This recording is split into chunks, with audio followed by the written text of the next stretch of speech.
সকলকে আমার জয় গুরু পরম প্রেমময় শ্রী ঠাকুর অনুকূল চন্দ্রের রাঙার আতুল চরণে আমার শত সহস্র কোটি প্রণাম।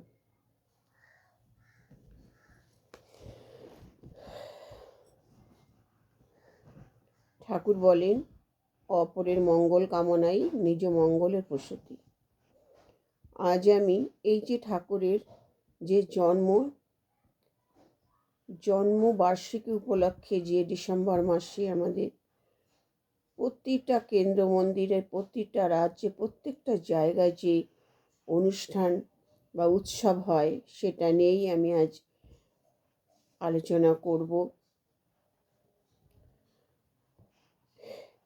এই উৎসব এবার ডিসেম্বর জানুয়ারি দুটো মাস ভরেই এই উৎসব পালিত হবে বিভিন্ন জায়গায়।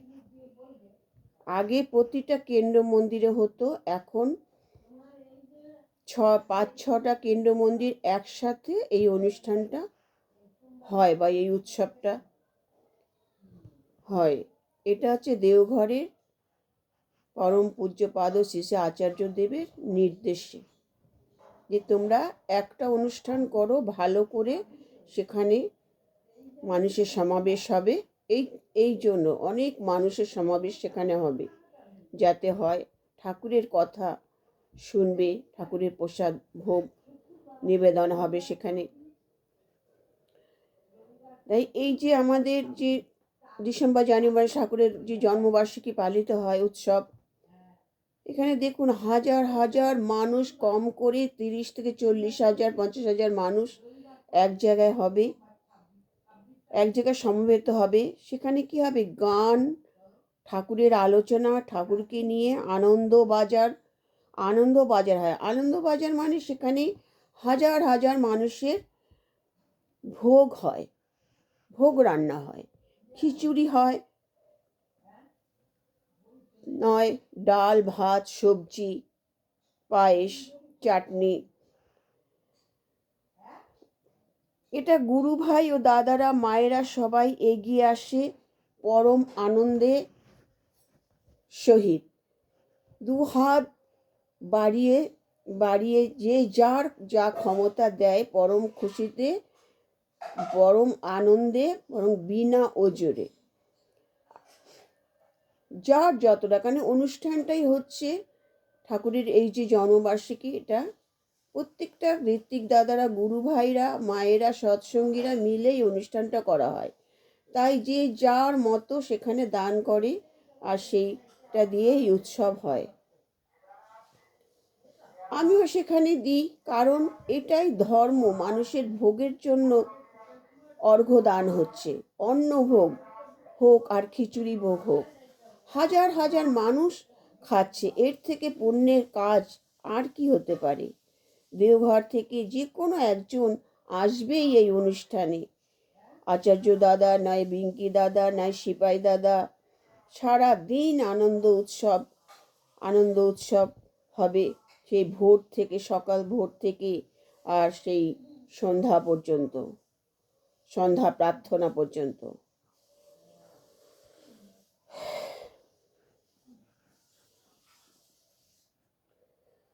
সারা দিন আনন্দ আর আনন্দ, মানুষ কত আনন্দ। ঠাকুরের গান করছে, ঠাকুরের গান হচ্ছে, কীর্তন গান হচ্ছে, দুহাত তুলে নাচ গান করছে মানুষ। আনন্দ মুখর একটা পরিবেশ তৈরি হয়। একজন মহান ব্যক্তি স্টেজে ওঠে এবং ঠাকুরের আলোচনা করে, শুনে মুগ্ধ হয়ে যাওয়া লাগে। সুন্দর গান, কত সুন্দর ঠাকুরকে নিয়ে গান হয়। প্রত্যেকটা মানুষ গান জানে। এই যে যারা অনুকূল ঠাকুরের শিষ্য বা ঋত্বিক দাদা বা মায়েরা বা দাদারা, প্রত্যেকে গান জানে, সকলেই গান জানে ঠাকুরের গান। প্রত্যেকটা সৎসঙ্গী গান জানে, ঠাকুরের মহৎ আলোচনা করে, ঠাকুরেরকে নিয়ে আলোচনা হয়। একজন ডক্টর, উকিল, জজ, ব্যারিস্টার, প্রফেসর, হেডমাস্টার, শিক্ষক সকলেই অনুকূল চন্দ্র ঠাকুরের আলোচনা করে, গুরুত্বপূর্ণ আলোচনা, ঠাকুরের কর্মকাণ্ডের কথা, ঠাকুরের সংস্কারমূলক কাজের কথা, মানুষকে ভালোবাসার কথা, ঠাকুরের সমাজ সংস্কারমূলক সংস্কারের কথা, ঠাকুরের বাল্যলীলার কথা, ঠাকুরের অলৌকিক সব ঘটনার কথা তুলে ধরেন দর্শকের সামনে। হ্যাঁ, শুনলে গায়ে কাঁটা দেয়, মুগ্ধ হয়ে যায়, বুদ্ধ হয়, মুক্ত হয়, মনে শান্তি জেগে ওঠে, মন খুশিতে ভরে ওঠে।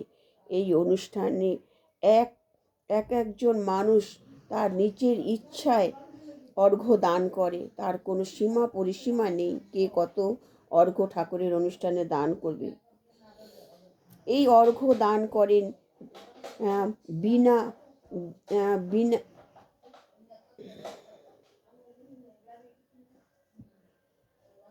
বিনা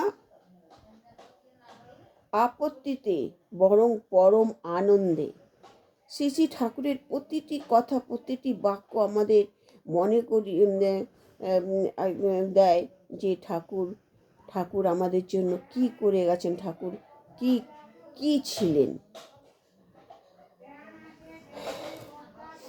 তাই এই যে উৎসব পালিত হয়, এই সেই ভোর সকাল থেকে সন্ধ্যা প্রার্থনা পর্যন্ত এখানে সারা দিন মানুষের ঢল নামে।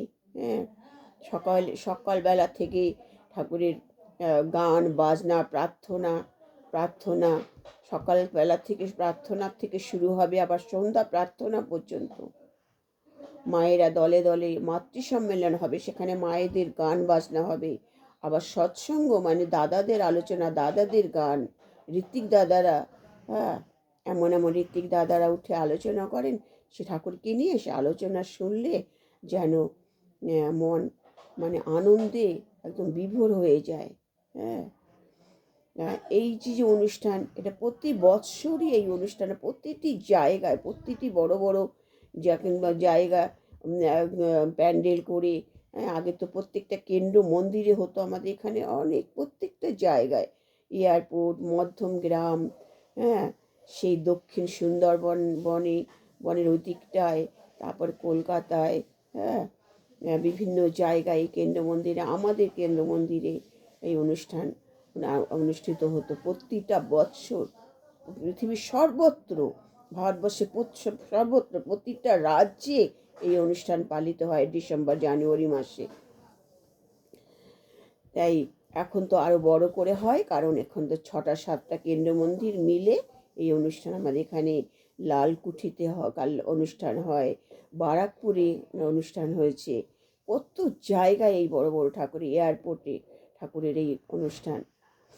প্রতিটা জায়গা থেকে, প্রত্যেকটা মানে কেন্দ্র মন্দির থেকে আমাদের কেন্দ্র মন্দিরে নিমন্ত্রণ আসে, নিমন্ত্রণ কার্ড আসে, এবং আমাদের প্রত্যেকটা কেন্দ্র মন্দির থেকে বাস ভাড়া করে, গাড়ি ভাড়া করে সেই অনুষ্ঠানে যোগদান করে দাদারা।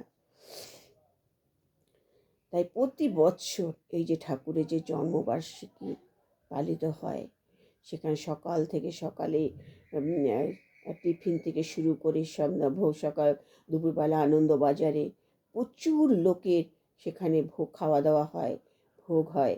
সেখানে 20,000, 30,000 লোকের খাওয়া দাওয়া ভোগ হয়। সেখানে খিচুড়ি ভোগ হয়, নাই অন্ন ভোগ হয়।